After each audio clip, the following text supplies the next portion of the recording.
We are offering solutions for all the Kurds in various Middle Eastern states to claim their homeland, Kurdistan.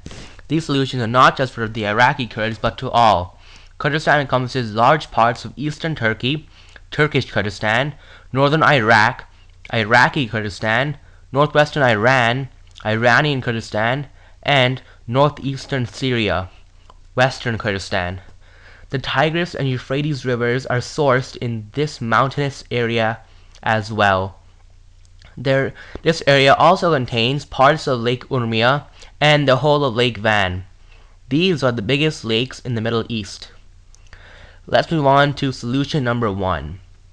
In this solution, the Kurds will get their homeland, Kurdistan, but on one condition. We recognize the fact that the countries which Kurdistan is currently a part of will never give up that land without bloodshed or conflict. Therefore, we propose that if Kurdistan is made a state, then at least 50% of Kurdistan's trade has to be with the countries they took their land from. These countries are Iran, Iraq, Syria, and Turkey. This will be in effect for a period of 50 years. There are several reasons why the countries will accept this proposal. First, Kurdistan is very rich in resources such as oil, water, copper, coal, gold, iron, limestone, marble, and zinc. Second, states want compensation for giving up the land, and this offers a way that will provide enormous economic benefit to the countries giving up the land, as they'll be able to get the resources very cheaply. This is because the Kurds have to trade with these states to fulfill their quota. And thirdly, this also benefits the Kurds as they'll finally have their own state. Plus, this period is only for 50 years, and they can trade with other countries as well during this time.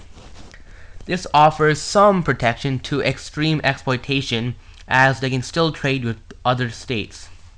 Since they are resource rich, they should not have too much economic trouble during this period, although it is possible. Alright, moving on to solution number 2. In this solution, the Kurds will get their homeland, but again on one condition.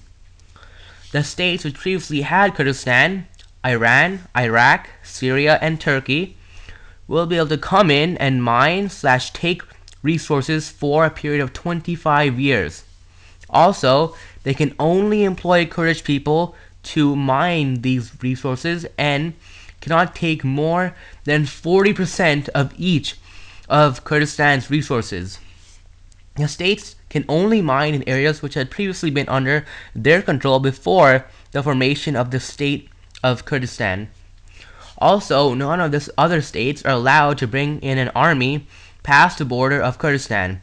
If this happens, then Kurdistan will immediately be in full control of the state of Kurdistan, and the other states are no longer allowed to mine resources. There are several reasons why other states would accept this proposal. First, Kurdistan is very rich in resources such as oil, water, coal, copper, gold, iron, limestone, marble, and zinc. Reason number 2.